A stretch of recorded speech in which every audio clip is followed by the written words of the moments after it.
Last week, I ran away from home. At my age, moving out would probably be a more acceptable term, but if you knew anything about my home life, you'd understand that running away is the correct one. Either way, that's not important right now. What matters is that I left with only a backpack, the clothes on my back and one extra change, a few days' worth of food, my phone, and about $1,000 in savings, which I'd been quietly stealing from my parents over the past 10 years, and no plan whatsoever.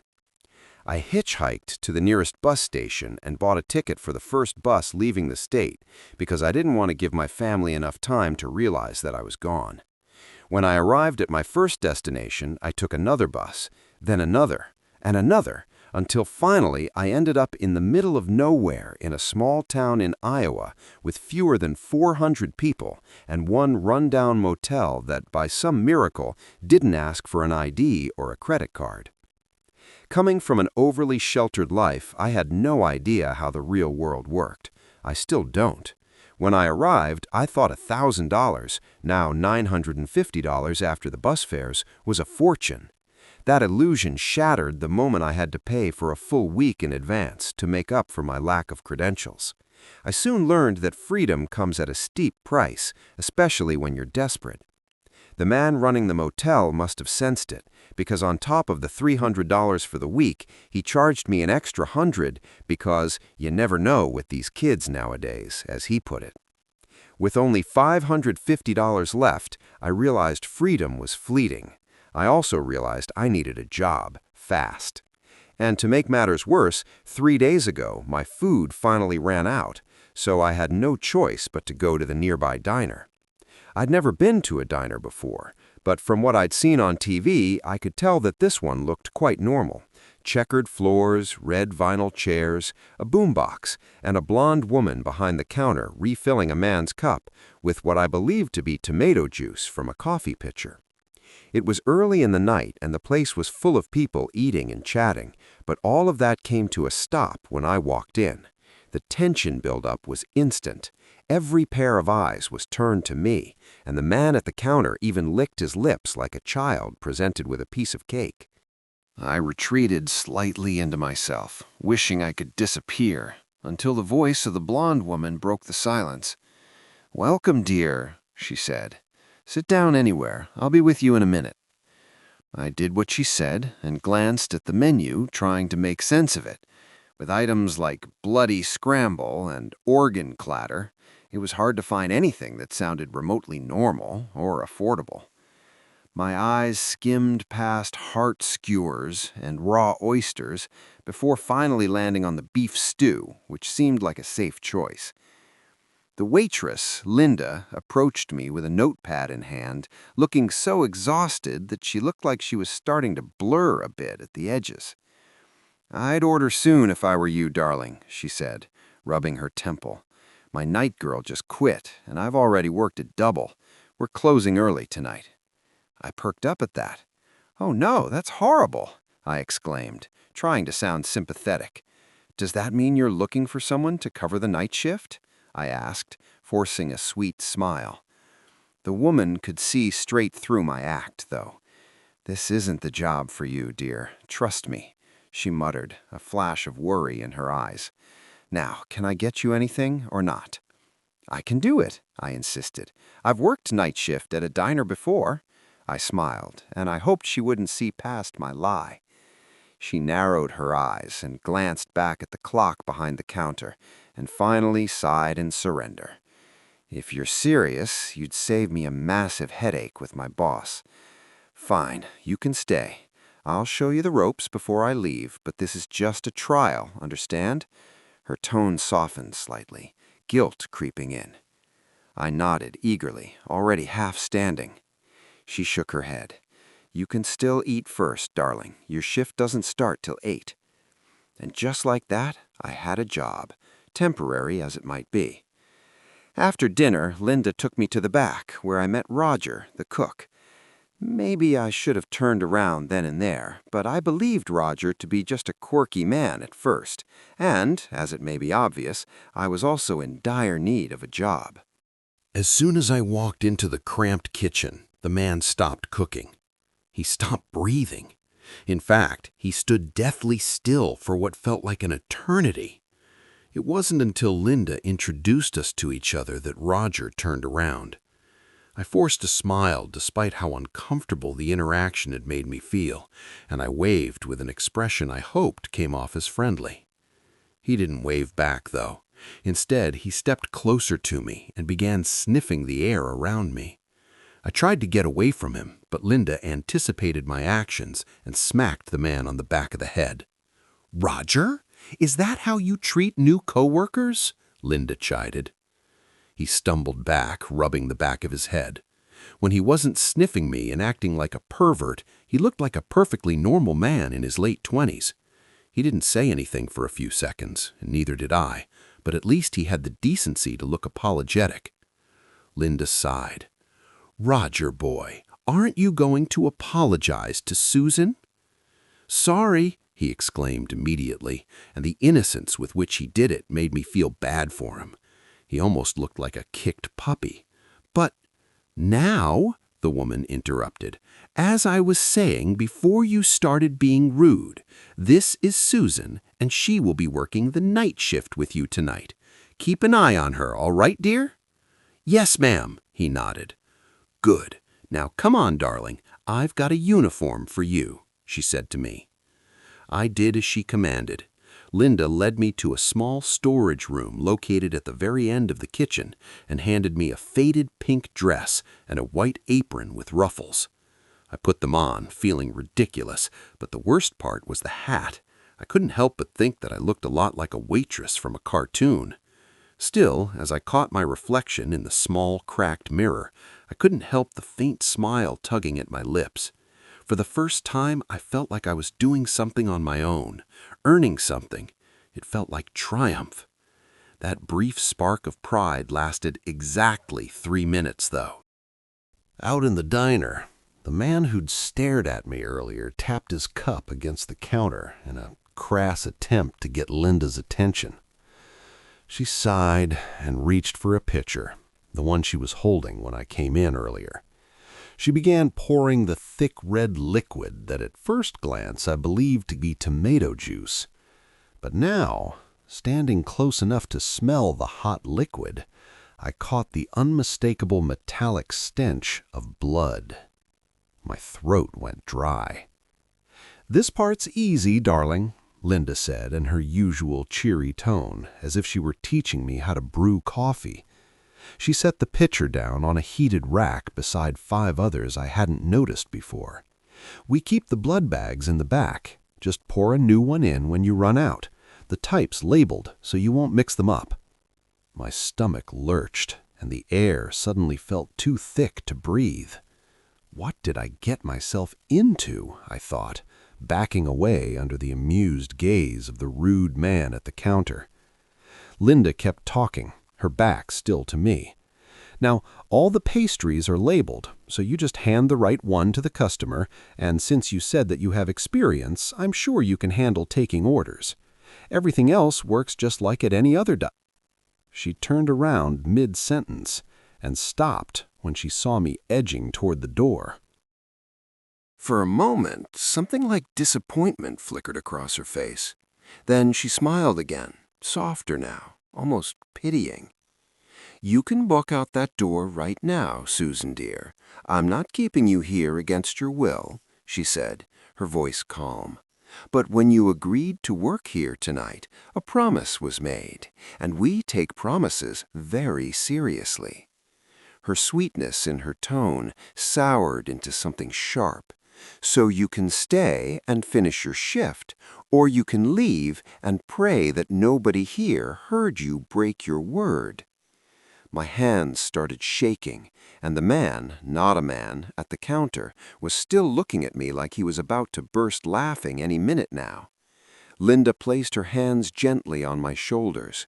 "You'll be safe here as long as you do what you said you'd do, darling." She smiled kindly again, and that felt like the most unsettling part of all. "Now," she glanced at the clock, which marked 8 o'clock, "I have to go. I can't stay in this plane any longer, but I hope to see you when I come to relieve you at 4. I blinked, not understanding. She gave me a quick hug, then her edges began to blur again, followed by the rest of her, until there was nothing left at all. I stifled a scream, my head whipping around to see if anyone else had noticed that the woman standing in front of me had just disappeared.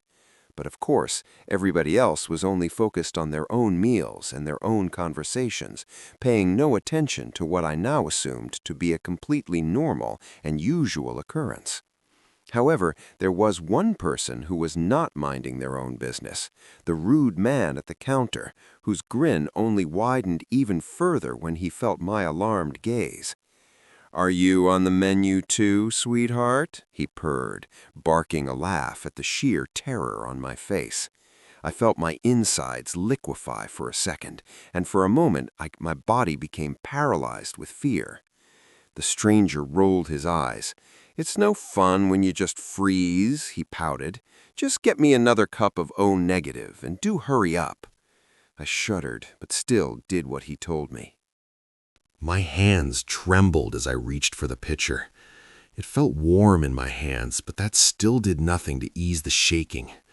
I made my best effort not to look at the contents or even gag at the stench, as now that I knew what it really was, it made my stomach churn uncontrollably. I focused solely on pouring the drink. Somehow, miraculously, not a single drop spilled.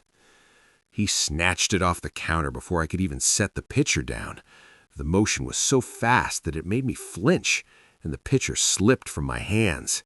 It shattered against the floor, splashing a deep, ugly crimson across the pristine white of my shoes.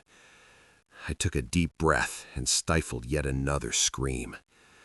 "Always so jumpy," the man mocked. "To your last—" He paused, chuckling. "Sorry, to your first night." He raised his glass in a mock toast and drained it in one long gulp. I couldn't stop staring at my shoes and the deep red stain blooming across the floor. He tossed a stack of crumpled $1 bills onto the counter and stood.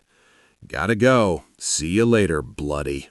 He grinned again, winking, but this time he made sure that I could see the unnaturally elongated canines sitting in his mouth, making a show out of it just for his own amusement.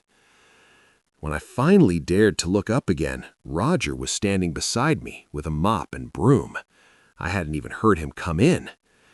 "Don't mind him, he's always an asshole." He gave me a light pat on the back, and I flinched so hard the mop handle clattered against the counter. By then, I'd already realized that none of these people were human. The thought of one of them touching me made every nerve in my body recoil.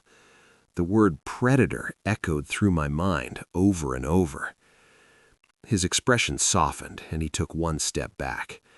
At least he didn't seem offended or pleased like the vampire. "It's okay. Just go change. I'll clean up here."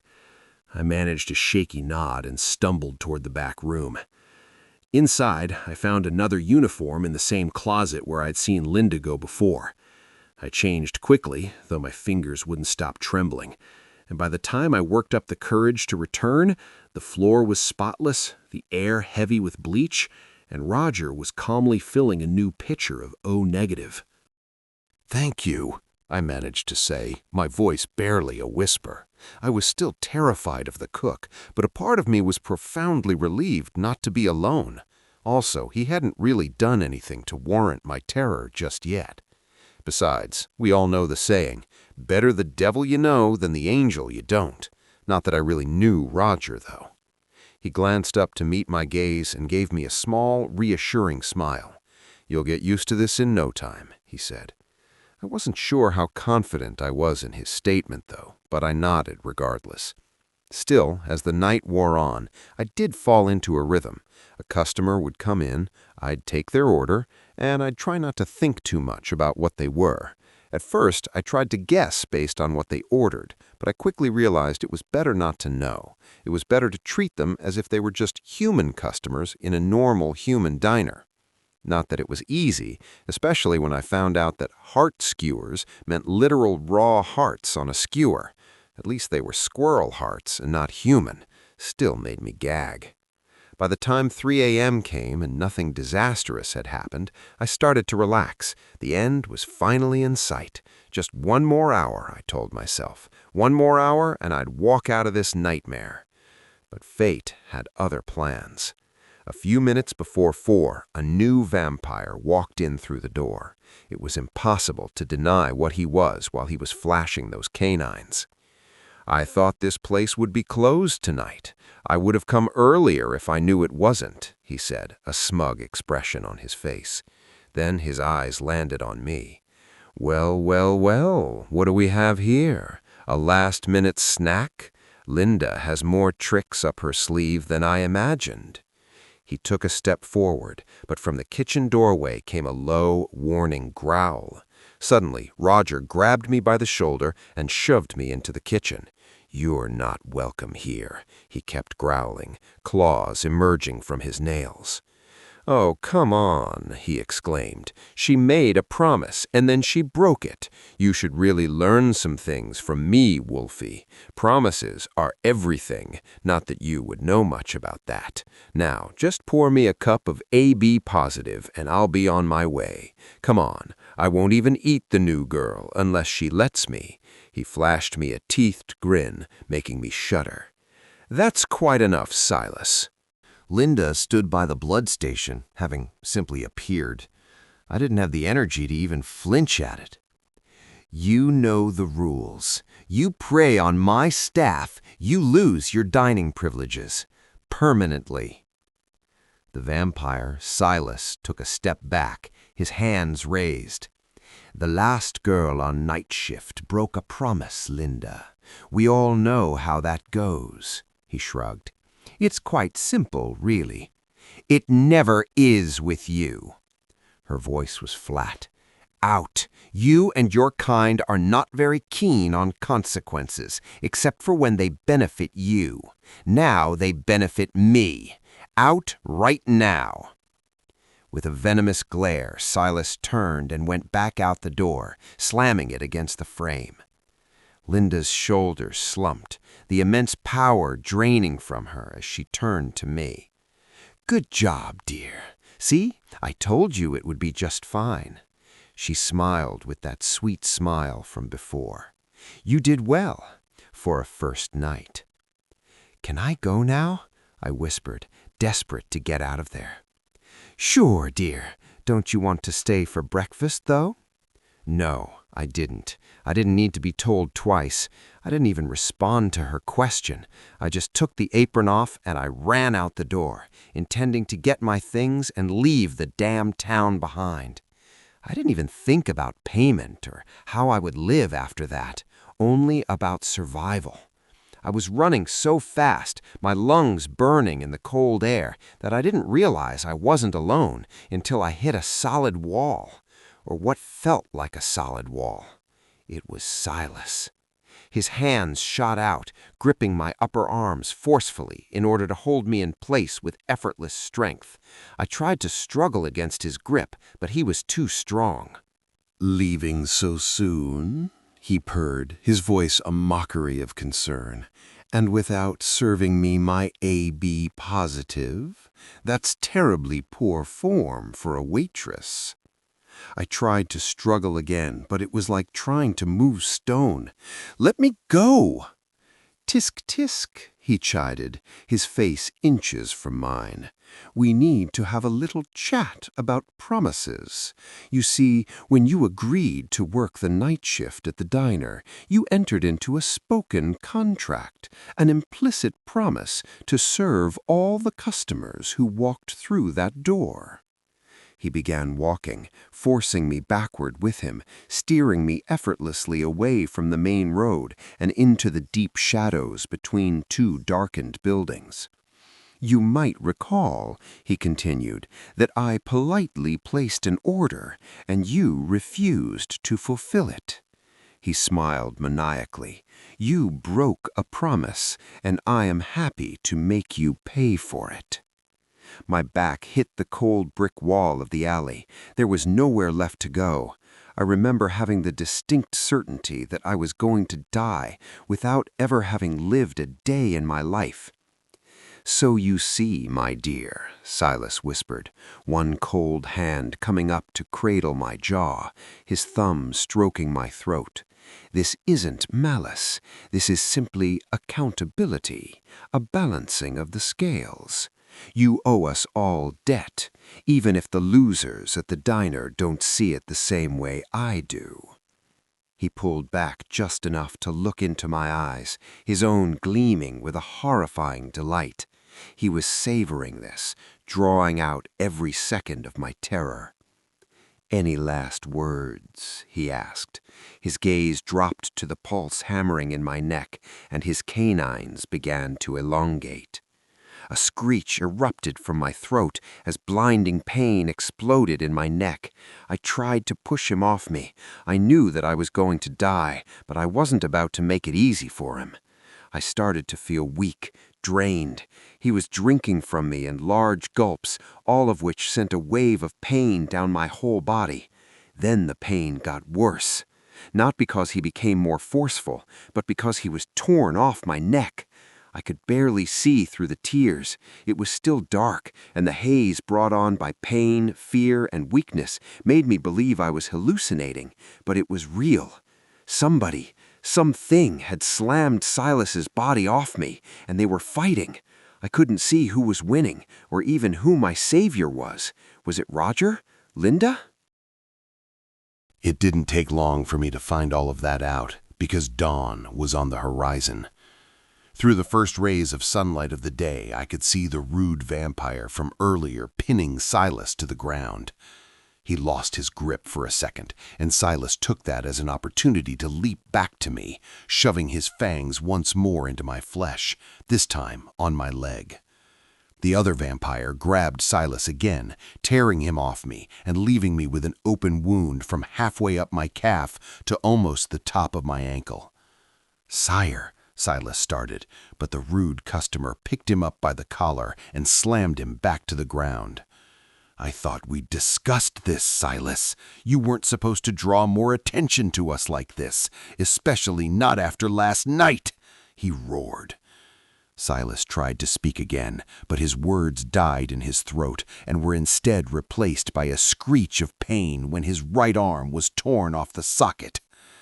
I made a sound of pure terror, trying unsuccessfully to melt into the wall behind me, unable to get up and run for my life. The man still standing placed a foot on Silas's chest and methodically started pulling at his left leg, slowly and tortuously until it also came off the vampire, whining in agony.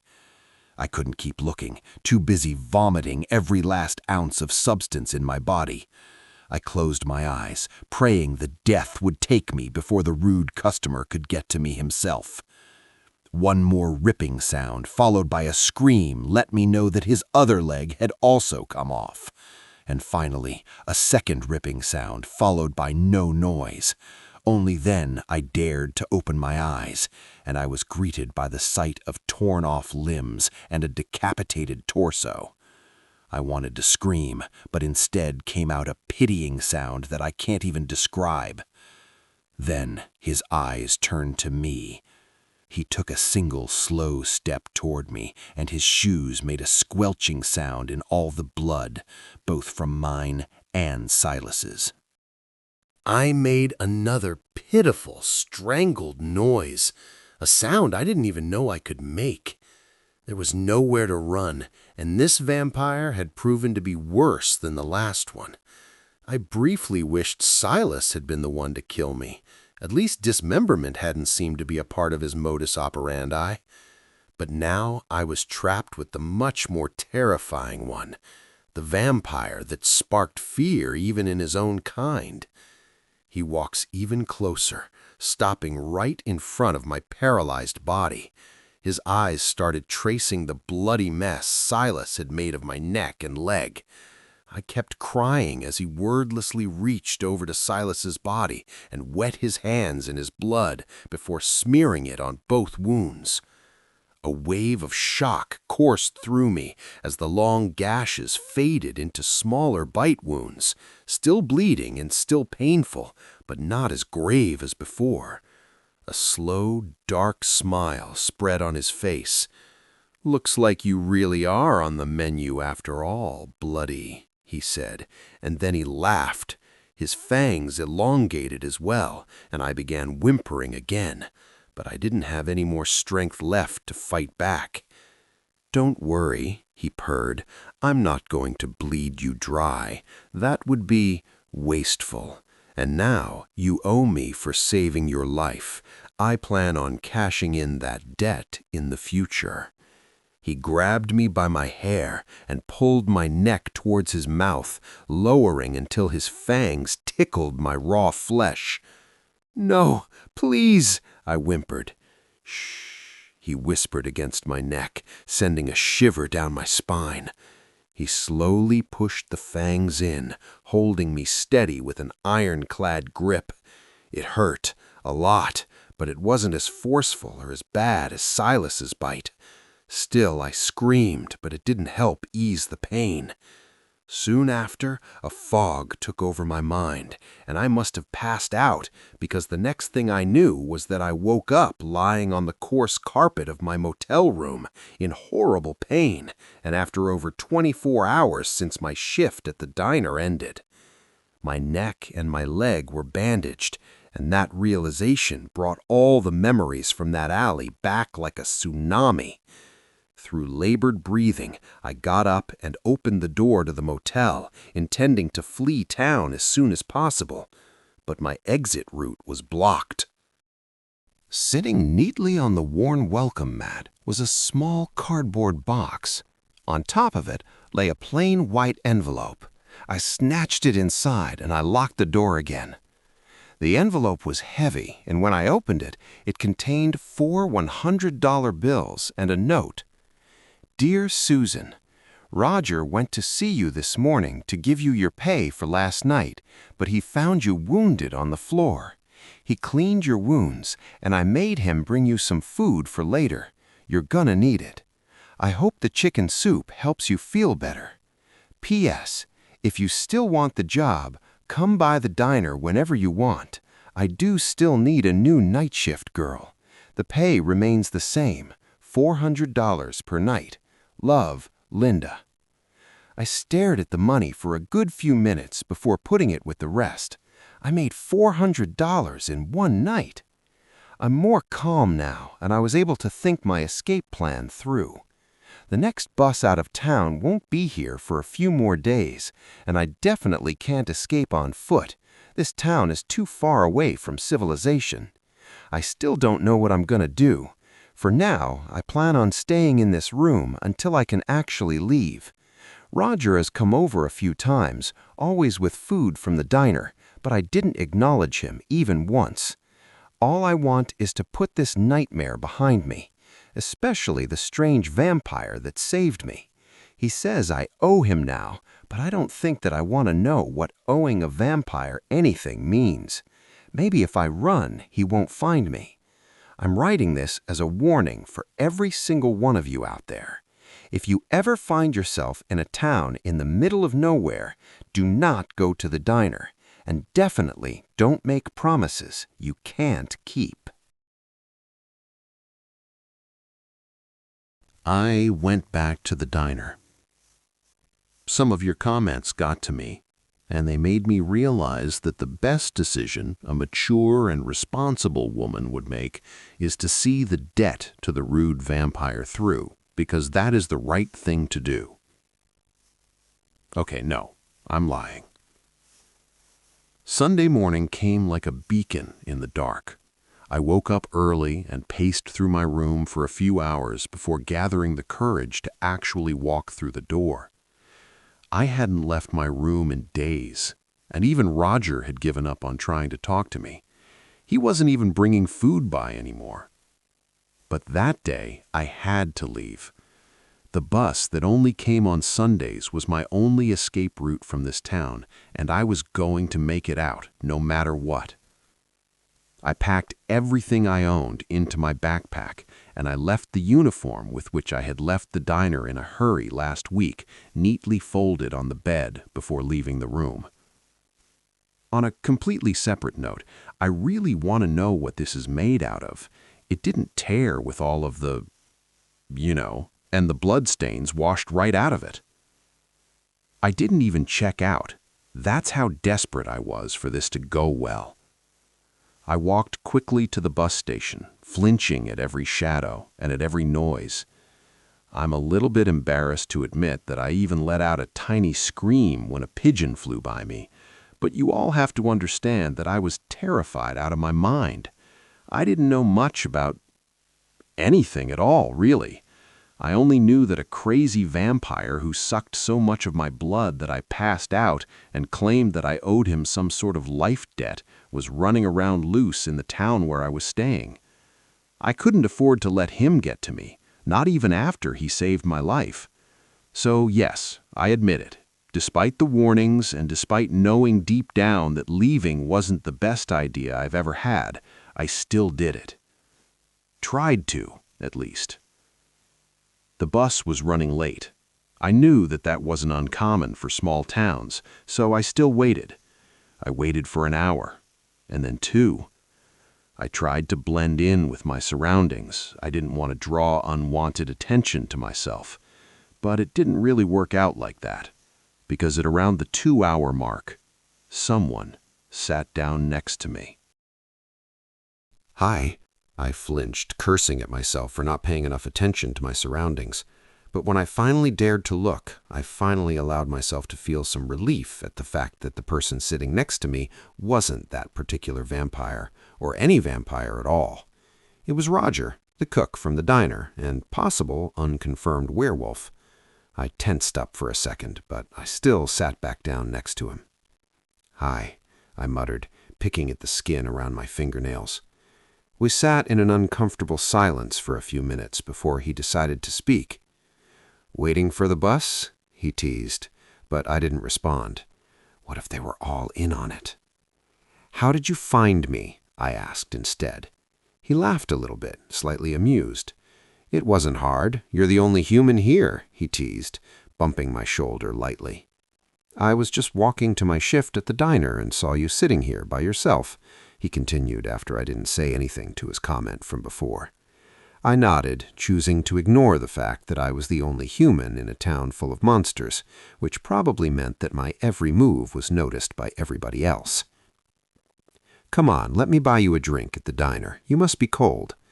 "No, thank you," I replied, staring at the end of the road, praying that the bus would make its appearance. "You're still waiting for that bus?" he nagged, but I just nodded. "Well, you're going to be waiting a while," he smirked, not maliciously, but in amusement. "Last night's storm trashed the road. No buses in or out the town." "What?" I whipped my head around so fast that my neck hurt a bit. "Yes, it's pretty common," he explained. "Nobody really cares much for this stretch of road, and it typically stays like this for months." But you don't have to believe me," he shrugged. "You can stay here indefinitely. But there's another storm coming, and you'll be much more comfortable at the diner." He didn't even wait to see if I decided to follow. He just started walking toward the diner, more than likely already running late because of me. My brain was still reeling from the news that I was essentially trapped here until the road was fixed, but I still ran to catch up with Roger anyway, because what else could I really do?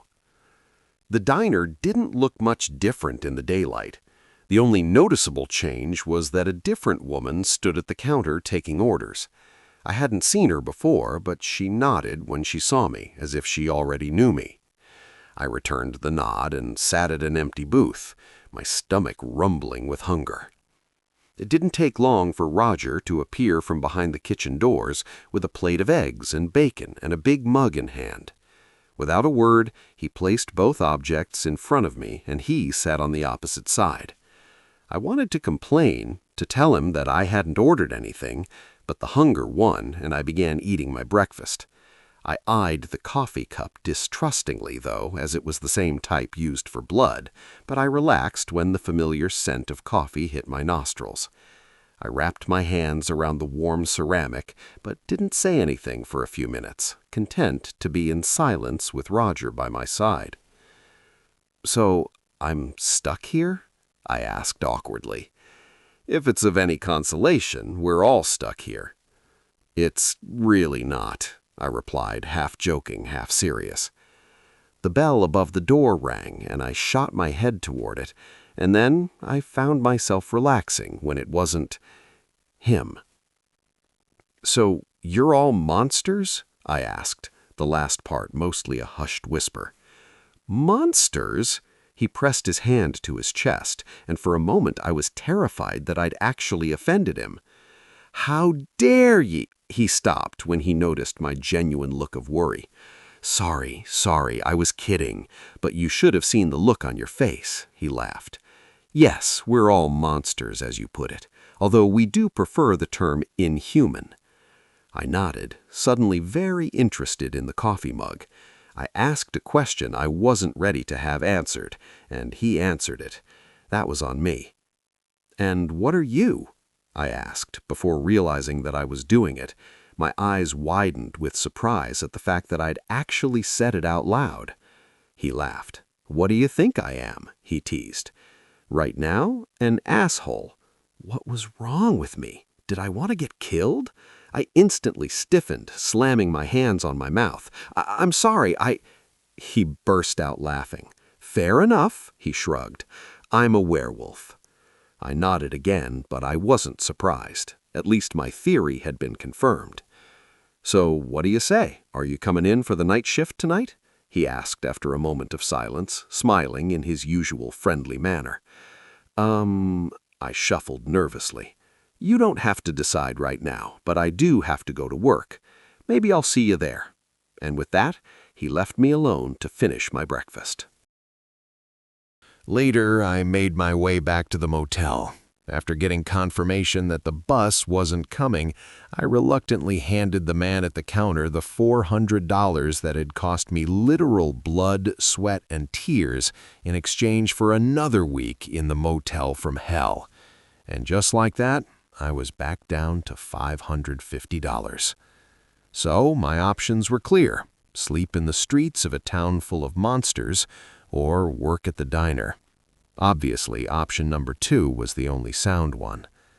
At 7, I began getting ready for my shift, planning to grab a quick meal before it started. I put on the faded pink dress, and I was just putting on that ridiculous hat when the lights flickered. I paused for a moment, but ultimately continued giving myself a pep talk, preparing for another night at the diner, surrounded by monsters, and maybe even him. I was grateful that I hadn't seen him since the previous week, but I knew that I would have to see him again. Then the lights flickered again and again after a few more seconds.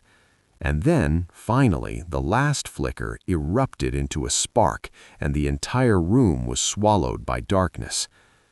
Through the blinds, the last rays of the setting sun illuminated the wall. The plaster suddenly bulged, molding itself into the shape of a woman's face, pressed from the inside, like the shape of a baby's hand on its mother's belly. A screeching sound went through the wall as the woman tried to tear through it with her hands. I bolted from the room, only to find other guests doing the same. There were 5 of us, all stumbling in the dark.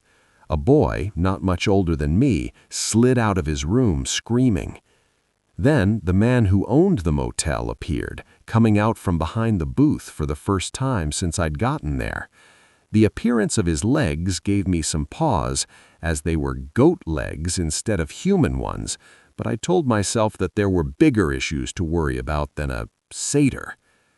"Everybody to the diner, now!" he screamed. We all scurried there, and the place became crowded quickly, as all the other houses on the block were also succumbed in darkness. "Everybody calm down," Linda shouted, trying to quiet the screaming crowd. "We can't do anything until you are calm." Behind the counter, Roger was doing his best to keep a few furious customers from forcing their way into the back. More people kept pouring in. The diner was quickly becoming even more packed, and it was obvious why. It was the only place in sight that still had power. The room was in utter disarray. The man leading the people trying to get to the back raised his arm in attempt to punch Roger, and I acted out of instinct. I jumped up on the counter and just yelled, "Enough!" Somehow, it actually worked. The noise died instantly, and every head turned toward me. My stomach twisted, and I was suddenly feeling self-conscious, but I couldn't back down now, not even from the shudder that went down my spine when I saw one vampire flashing his fangs at me. "You all need to be calm so that we can fix this," I continued, Linda's words. Roger took advantage of my intervention, shoving the guy backward and slamming down the metal gate that separated the dining area from the back. Then he grabbed me by the waist, lifted me off the counter, and set me back on the floor with a grin that was half amusement and half pride. "I knew you would come," he winked at me. On the other side, Linda was smiling at me too. "Thank you, Susan," she said before turning to the crowd. "Now," she looked at the people angrily, "I know that we all want to deal with the lady in the walls, but as I said before, our iron rod is still in place. It must have been the one at the motel," she explained. "The lady in the walls?" I whispered to Roger. "I'll tell you later," he muttered back. "That can't be right," a woman said, stepping forward in anger. "That rod hasn't moved since it was placed. Every time this happens, it's the one here that fails. Do you really expect us to believe your lies?" "Why would I lie, dear?" Linda's voice turned malicious, and for a second I stiffened as if the anger were directed at me. "Our iron rod is perfectly fine, and we have never had a reason to lie about it in the past, so watch your mouth." The small woman opened her mouth to protest, but one look from Linda made her retreat back into the crowd. "The lady in the walls?" I asked Roger again, this time through gritted teeth. He sighed, and while Linda was still dealing with complaints and questions, he grabbed me gently by the arm and led me into the kitchen, closing the doors behind us. I just stared at him, waiting for an explanation. "Yes, the lady in the walls," he scratched the back of his head. "About a century ago, when the town got its electric grid and the diner was built, a bunch of us started to come here. When my grandmother was young, this used to be a normal human town, but when she came here through the electricity, the humans started to go missing. Eventually, they were all taken by her, or they fled. We thought we were safe because she hadn't targeted us yet, but when she ran out of humans to consume, she turned to us." "Consume?" I asked. "She pulls them into the walls with her. Nobody knows what happens with the victims," he explained. "All it takes is a touch." A wave of nausea washed over me, followed by a dizzying realization. I had been inches from that wall. If I had been slower, if I had frozen, I would have been consumed. The word itself felt foul. Consumed. Okay, I said, fidgeting with my fingers and trying to calm my racing mind. "What about the iron rods?" "We had to place them into the walls," he explained. "One here, because the diner is what lured her, and another one at the motel, because it's the first place that got electricity in town. And since iron is like poison to us, we use it to keep her away. But both rods need to be in perfect condition for that to work, and sometimes they move or corrode, or maybe the storm caused more damage than we initially thought it did." I shuddered, but nodded. We both walked back out of the kitchen, where Linda was still arguing with the crowd. "Fine," the satyr from the motel barked. "Let's say it is the motel's rod this time. What do we do, huh? The roads are closed. No one's coming in or out." Another voice added, "Eugene is right. And who's going to fix it? We can't touch the damn thing." Before Linda could respond to the panicked woman, a broad-shouldered man stepped forward. "I have an idea," he said, staring straight at me. For a second, I could have sworn his eyes turned yellowish. "She can do it." He pointed right at me, like it was the most obvious thing in the world. And looking back, I guess it kind of was, wasn't it? All eyes turned to me again, and I froze. "Oh no, no," I whispered, stepping back. My stomach did a weird flip. Roger's hand grabbed my arm. "Don't worry, you won't have to do anything you don't want," he whispered. "She's human," the man said, raising his voice, "so she can touch the rod. Turn her over right now, boy." "Let's be sensible. The girl wouldn't even know what to do, and I'm not endangering any more of my staff," Linda exposed. "She has to," someone shouted. "She's the only one who can," another added. "Let's see how she likes not doing it," someone else snarled from the back. The diner erupted into chaos while Linda and Roger were trying to defend me. I was panicking. Everybody else was panicking. And before I could even process what I was doing, I said it. "I'll do it," my voice barely over a whisper. Oh no, what did I just do? I hoped for a second that they hadn't heard me, but of course they had, because they all got dead quiet before suddenly erupting into cheers. My mouth was dry, my brain was blank, and my heart was somewhere in my throat. Roger's hand was suddenly on my shoulder. "Come on," he muttered, steering me toward the back. I don't, I tried to explain, but my brain was short-circuiting. My mouth had just done that thing where it acted before I'd given it permission. I just said it because I don't even know why I said it. "Because you're scared," Roger said, trying to calm me. "And people do dumb things when they're scared." "I have to do it now," I said automatically, panic bubbling back up. "No, you don't," he said firmly. "This isn't on you." "I said I would," I argued, though even as I said it, my voice shook. "Doesn't that mean I have to?" He gave me a long look, then sighed and smiled sympathetically. "Hey, you can do this. It's not hard," he said, tone steady enough to make me almost believe him. "Just stay away from the walls and you'll be fine, I promise." I nodded, though my legs felt like jelly.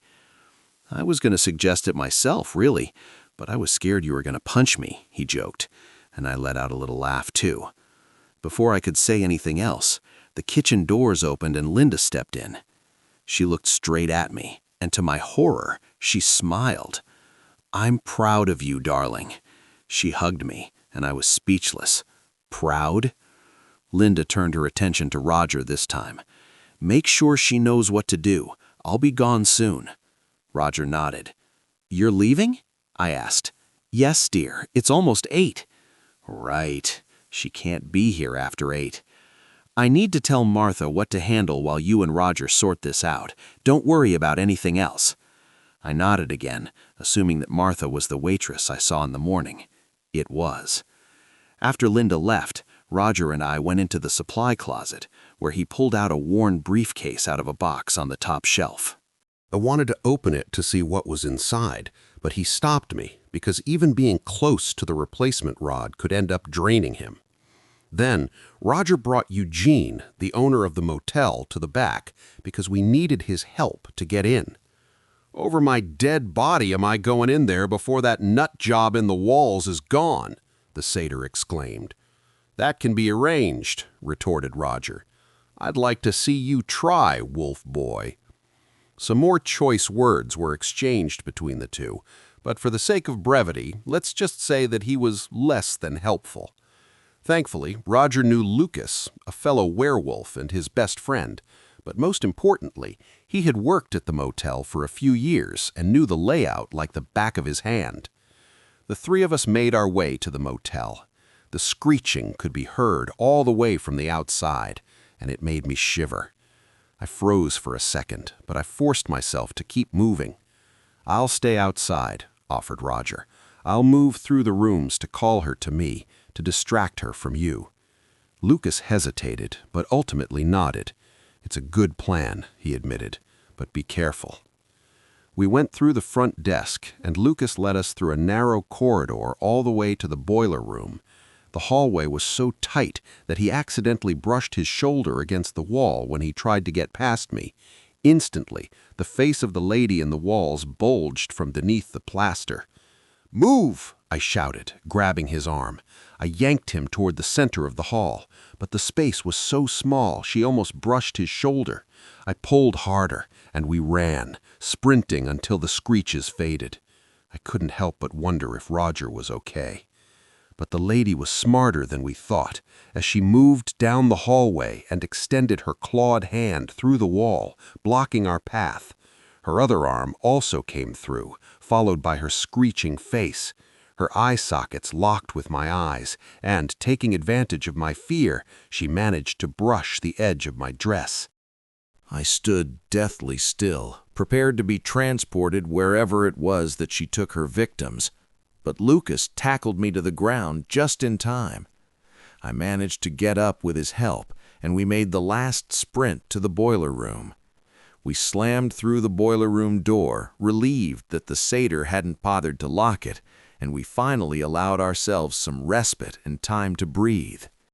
Here, he handed me a key. The iron rod is inside that little panel behind the boiler. I can't go any further or it'll hurt, but I'll try to distract her while you're close to the wall. I forced myself to ignore the rational side of my brain that screamed danger and made my mind blank. If I thought too much, I ran into the possibility of giving up and running in the other direction. I swallowed hard and stepped forward. My hands trembled as I inserted the key into the keyhole. Just as I twisted the key, I had to immediately jump back because a hand shot out of the wall, clawing at the air. I bumped my head on the boiler, but luckily my hair protected it from the burn. "Hey!" Lucas shouted, slamming his palm against the wall to draw her away. It worked, and she left me alone to do my work. I took a deep breath and slowly opened the panel, not sure about what I would find inside. I hoped it would be a dislodged rod so that I wouldn't have to waste time by getting the new one out, but I was fully prepared to find a corroded one instead. However, when I finally opened the panel, the spot was empty. There was no other rod. I didn't allow myself any time to process that information or ponder the implications, and I just opened the briefcase quickly. I got distracted for a second when Lucas screamed behind me. I turned, panic coursing through me, but he just flashed me a smile, so I went back to work. Thankfully, I turned around just in time because the lady in the wall shot for me next, but I just swung the iron rod from the briefcase at her, and she instantly disappeared. Lucas screamed again, but I didn't bother to look back, too focused on the finish line. I shoved the rod into its slot, twisting until I felt it click. Finally, light flooded the room. I exhaled shakily, looking over my shoulder in triumph to Lucas. But there was no Lucas. He was gone. The room was empty, and I was alone. I entered into a state of shock, just staring at the spot where I'd last seen him, when Roger burst through the door, breathless. "You did it," he said, grabbing me into a hug before I could even speak. "You did it. You're amazing." I made an attempt to shove him off me, but my hands felt pathetically weak. Still, he retreated, and his eyes followed mine's direction. Then he looked around the room, and then back at me. "Where's Lucas?" he asked, tearing up, because he already knew the answer better than I did. I tried to apologize, but he told me that he knew that it wasn't my fault. He knew how stubborn he was. There was nothing I could have done. He knew that. I still blame myself, though. We just walked out of the motel in silence and back to the diner. The rest of the night blurred into a haze. I can't remember exactly what happened, mostly because I was too exhausted and dazed to be able to recall. I just remember that after dawn came, I collapsed into bed. So yes, I went back to the diner, and I'll keep going back, because for now, I'm trapped here. At least, it helped me feel safer that everybody seems to think of me as some sort of town hero, despite not feeling like much of a hero myself. And to make matters worse, I burnt my hand on the boiler sometime during the whole ordeal, and I can barely use it properly at my job. Oh, I almost forgot. Yesterday, I finally told Linda and Roger about the missing original rod. They asked me not to mention it to anyone else until they figure out what happened, but I figure it's fine to tell you, since none of you even know where this town is. Because if I'm going to have to stay here, I need to make sure it's safe, for both my sake and everybody else's. I feel like I owe them that much after Lucas died helping me. Any advice would be appreciated. Maybe that way, one day, I'll stop feeling this guilt. Before you go, I want to thank everyone for watching the 8th episode of the Null Narrations postcast. And I want to give a big thank you to Reddit user PracticalWay8041 for granting us permission to narrate their post from r/no-sleep for your viewing pleasure. As always, all the links to the original posts we cover will be in the description box below. If you have a scary, spooky, or otherwise unexplained encounter that you would like to share with the viewing audience, please contact us on Reddit at Null Narrations or in the comments below. Thanks again for watching. Like and subscribe for more. And remember, take care of yourself out there, or something else might just do it for you.